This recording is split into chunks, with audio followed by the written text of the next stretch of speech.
for watching. Don't forget to like, comment, share and subscribe to Mufti Tariq Masood, famous scholar. بات سے بات چلی ہے, کسی نے کسی سے سوال پوچھا کہ آپ دو نمازیں اکٹھی کیوں پڑھتے ہیں, ظہرین اور مغربین, ظہرین اور مغرب اکٹھی, مغرب عشاء ملا کے پڑھتے ہیں نا پورا سال.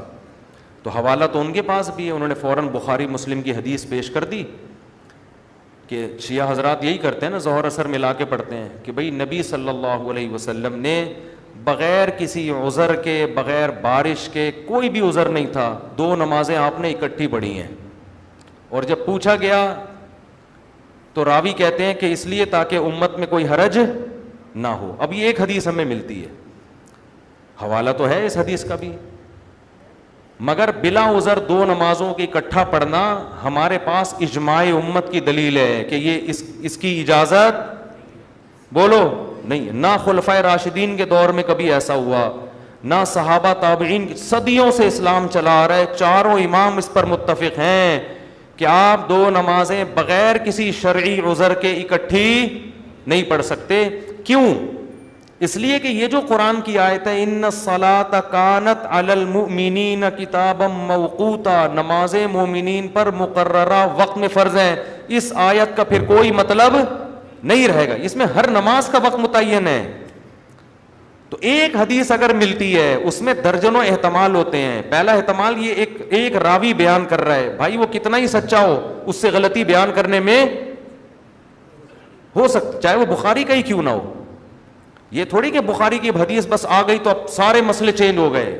بندہ تو ایک ہی ہے نا جو بیان کر رہا ہے, اس سے غلطی ہو سکتی ہے. نیک ثقہ آدمی بھی بعض دفعہ بیان کرنے میں غلطی کر سکتا ہے. ایک آدمی کتنا ہی نیک ہو, کتنا ہی سچا ہو, خطا کا امکان ہے. بخاری میں بھی خطا کا امکان ہے. بخاری کی ایک حدیث میں آتا ہے کہ حضرت سلیمان کی 60 بیویاں تھیں, دوسری میں آتا ہے قسم اٹھائی تھی 100 کے بارے میں.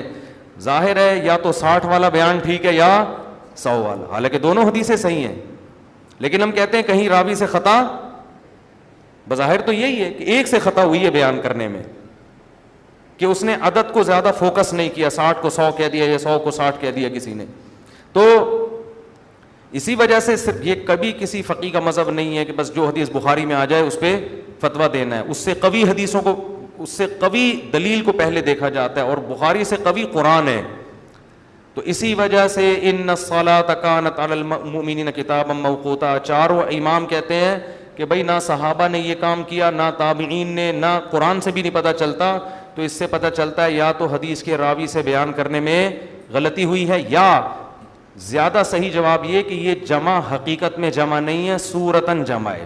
صورتاً جمع کا مطلب یہ ہے کہ ظہر کو مؤخر کیا, آخر وقت میں پڑھا, اور جب سلام پھیرا تو تھوڑی دیر میں عصر کا وقت شروع ہو گیا اور پھر فوراً عصر پڑھ لی, اور مغرب کو ڈیلے کیا عشاء کے قریب لے جا کے.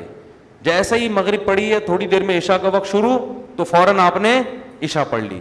تو یہ جائز ہے, کبھی کبھار بولو بھائی جائز ہے, یہ معمول بنانا ٹھیک نہیں, کبھی کبھار جائز ہے.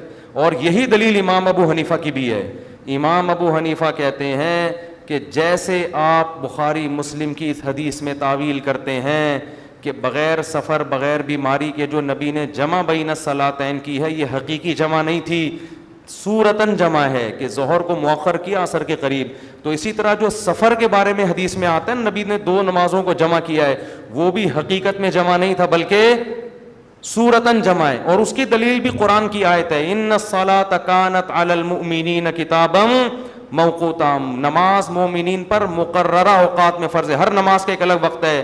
وہ کہتے ہیں یہ آیت قرآن کی آیت سفر اور حضر دونوں کو شامل ہے.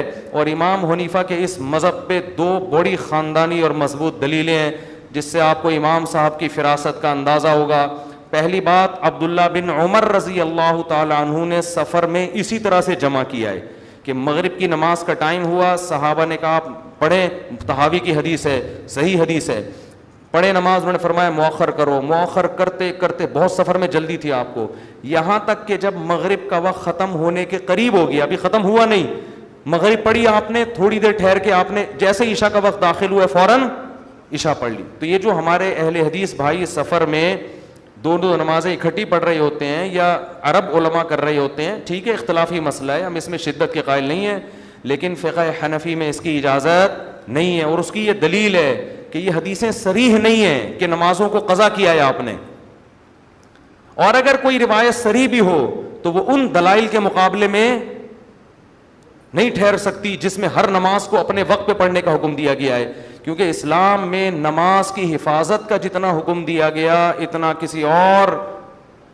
حکم کو اتنی اہمیت نہیں دی گئی ہے. تو امام صاحب کہتے ہیں نماز کو آپ اپنے ٹائم سے قضا کرنے کی جب تک چڑھتے سورج کی طرح واضح دلائل نہیں ہوں گے نا, بغیر کسی کنفیوژن کے, اس وقت تک سفر میں بھی آپ کو نماز قضا کرنے کی اجازت نہیں ہے. اور عبداللہ بن مسعود کی دلیل تو بہت ہی مضبوط ہے. مسعود جو نبی کے سفر حضر کے ساتھی تھے, فرماتے ہیں نبی نے کبھی بھی دو نمازوں کو نہ سفر میں جمع کیا, کسی نماز کو اپنے وقت سے مؤخر نہیں کیا, نہ سفر میں نہ حضر میں, سوائے حج کے موقع پہ. سوائے کس موقع پہ؟ حج کے موقع پہ. تو حج میں جو ظہر اثر ملا کے پڑھی جاتی ہے یا مغرب جو ہے مزدلفہ میں جا کے قضا کر کے پڑھی جاتی ہے, وہ تو حقیقت میں ہے عبداللہ بن مسعود کے بیان کے مطابق. اس کے علاوہ سفر میں جب دو نمازیں ملا کے پڑھی جا رہی ہیں تو یہ صورتاً ملائی جائیں گی, کسی نماز کو اپنے وقت سے مؤخر نہیں کیا جائے گا. تو امام ابو حنیفہ کا مسلک اس بارے میں دلائل کے لحاظ سے کمزور نہیں ہے, بہت مضبوط ہے.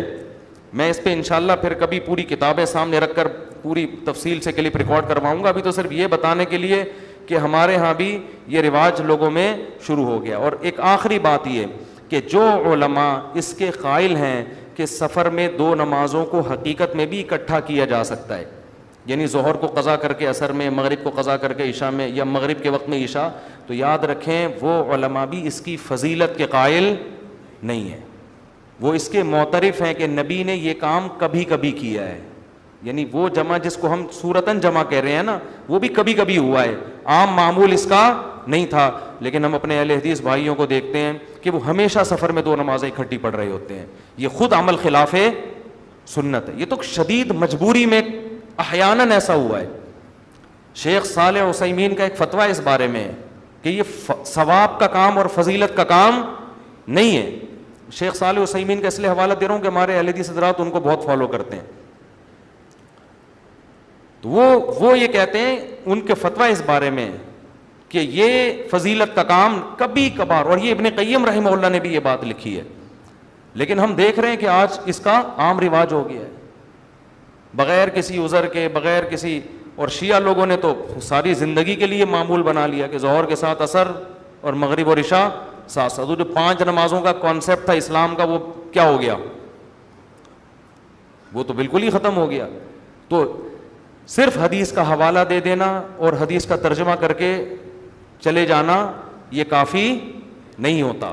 سمجھتے ہو لوگ صرف حوالے کو دیکھتے ہیں, وہ بخاری سے بات کر رہا ہے, آگے اس کے پاس اس کے علاوہ کتنے دلائل ہیں, اس کا مطلب کیا ہے, صحابہ کی اس بارے میں کیا آراء ہیں, ان کا عمل کیا ہے. تو جو پراپر طریقے سے علم حاصل کرتے ہیں وہ تمام چیزیں پراپر طریقے سے پڑھتے ہیں, اس کے بعد رائے قائم کرتے ہیں. اور جو پڑھتے نہیں ہیں وہ پھر 2-4 باتیں لے کے امت میں ایک فتنہ پیدا کرتے ہیں. خیر, کہاں سے کہاں بات چلی گئی.